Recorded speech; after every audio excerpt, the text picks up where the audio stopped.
Hi, I'm Kevin Hill, and today we're going to do another fun tip video, this time maybe on the fan brush.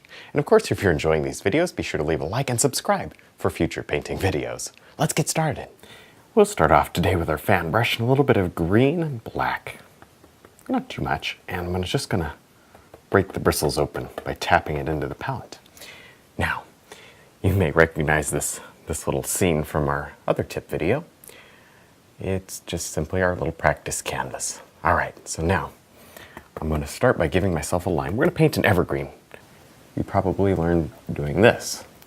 I'm going to avoid showing you kind of the normal stuff, and I'm going to show you some of the really interesting, different things that I've figured out we can do with this fan brush. Because every time you play with it, you learn new things. Okay, so now I'm going to really smash this brush into my palette. This looks crazy, but actually it's so thin. The brush is really thin. It flares well when you tap it. See that? You break the bristles right open. Okay, I'm going to come in here. I'm just going to texturize this tree. This is really simple. And by flaring it out, see, you get so much better detail. Come all the way up. Let it be fuzzy like that, because evergreen needles, they should be fuzzy. The edges should be ragged, not so much just straight. Although the straight way, that's great to learn. But on these tip videos, I really want to take it one step further and show you different things that you probably haven't really explored too much of yet. So instead of using the traditional working down the tree method, I'm going to have you guys come straight into the canvas and hold your paintbrush in your fingers like this so that you can easily spin it. See that? Don't let it rest down on your hand. Leave it free flowing so you can spin it. Yeah, you're going to have less control, but who cares? Who wants control? We want this tree to be out of control. We want it to go all over the place. See that? This is going to give you a really ragged tree for like those rough evergreen scenes. When you want to paint those, big mountain or something, you want like a really neat old evergreen with a lot of texture and detail, this is the way you get there. See, spin that brush in your fingers. Good, good, good. Not too much paint. Now, I went ahead and I just took the same color, green and black here, and I covered up our original scene down here so that I can show you how to paint grass. So this is all wet down here. Okay, so now we have a nice little base coat here. I'm going to wipe my brush on well, let me just get a new one. It'll actually help you if you have a couple fan brushes going, one for light and one for dark. Let's start on this tree over here. All right, let me grab some yellow, both yellows, and a touch of sap green. There we go. And we're going to highlight with the same method. Break the bristles open. Now, you may be wondering, well, your fan brush doesn't look exactly like mine. Well, I paint with mine all the time, and it's really ragged. And that's good sometimes, and sometimes it's not as helpful. So, again, if you have a couple, it's even better. There. And just let this wander down, getting softer as you come down here. Look at that, isn't that neat? So you don't necessarily have to follow the traditional way to make an evergreen. You can do it different ways, and I really like showing you guys all sorts of new things you can do with these brushes. All right. There. But even if you have a brand new fan brush, it will work for all these techniques that I'm showing you. You do it with an old one or a new one. They will last you a long time, and they have different stages in their life because they just get worn out. Eventually they get to where they're really worn out and you can use them for amazing little details. So don't throw away your brushes. They do different things as they progress. I'm going to pop some of our darks back in. Good. And there, look at that nice little tree. Back to our fan brush. Let's give it another highlight. Let me show you how to do a multiple highlight tree. There we go, yellow and white. Watch this, right on the end. Right on the end of the branches, I want to touch just a little more light. See that? Turn the brush, look at that. Look at that detail you get there. All right, I love it. Just tap. Again, see how I'm being loose and spinning it in my fingers? Look, this finger's not even touching. There. All right, look at that massive amount of detail we created there. with very little effort. It looks just so much more natural to me.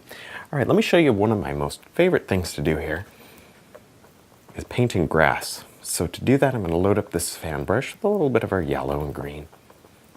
Okay, absolutely my favorite thing to do with the fan brush. Tap it to break the bristles open. In the background, I'm going to just set my brush down and drag it like this. Okay, this only works if you have a little bit of a wet background, not a ton. If you go in here, and let me show you because I don't want you to have any problems. Some people like to apply their underpainting this thick.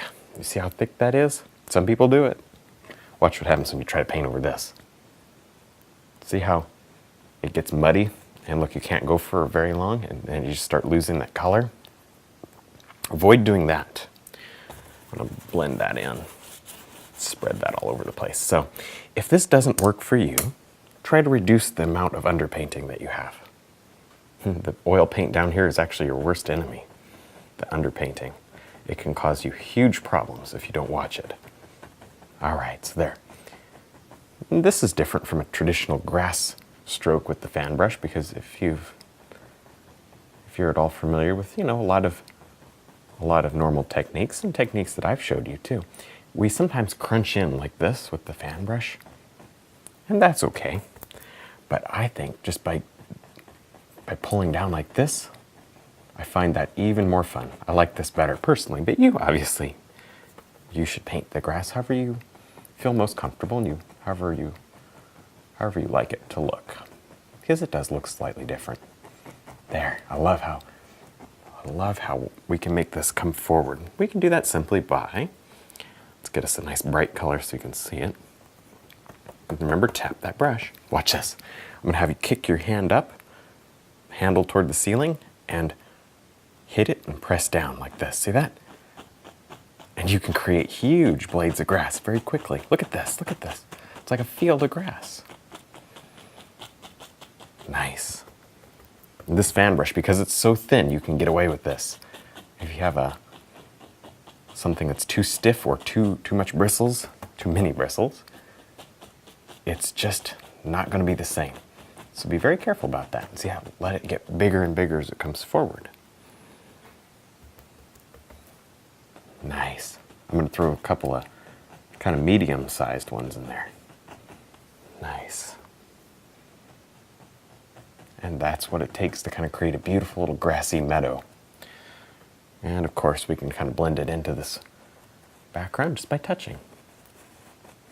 There. So now you've got all sorts of beautiful effects. And you did it really quick and easy. This fan brush is going to be one of your favorite tools when you learn some of these little tricks. There. I want to show you how to put even more beautiful bright grass in here. A little bit of yellow and white. A lot of paint this time because this is the last time we're going to go over this. There. See that? Just slap some beautiful, tall, bright grass in there. Not too much. Don't overdo this one. There. You can even throw some flowers in. Let me wipe out my brush on a paper towel. It's better than washing it. And I'm going to just take a little bit of white and a little bit of blue. White and blue. Tap it on the brush. Break the bristles open. You guys know how to do this. All right, ready for this? Just touch in, and you can give yourself beautiful little blue wildflowers. Super simple, but boy is it effective. I do this sometimes for my landscape paintings, and it just brings them to life. Especially when you think, that meadow's nice, but it's lacking a little something. This is a tip that'll really help your painting. Throw in these little wildflowers, and the fan brush is the easiest way to paint them. There's other ways, and there's ways to make them larger and more detailed, but all you need is a suggestion of wildflowers, oh man, try the fan brush. It works so well. But my absolute favorite thing to do with this fan brush is grass. In my opinion, there is no better brush for creating grass, because you can make tall grass, medium grass, and far away grass with one brush. There's our little flowers. That's pretty. We've got some flowers blooming around here this time of year, so I love these little field of flower paintings. These are so cool. Oh, there you go. Really nice. And of course, let me just show you. I don't know that we really need it, but I want to show you just in case. Let me set down this brush and grab the dark one for light, one for dark.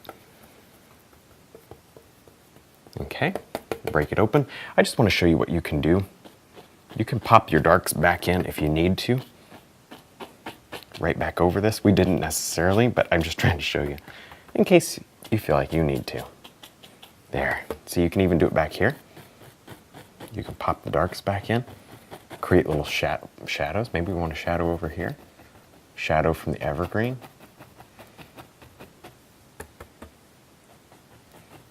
Nice. Light and dark contrast. Really makes the painting come alive. All right, well, I think we're done with this quick free tip video. I hope you've really learned how to use the fan brush to create even more detail and realism in your paintings. Also, don't forget to check out my website, my DVDs, and my brush line. And thanks for watching.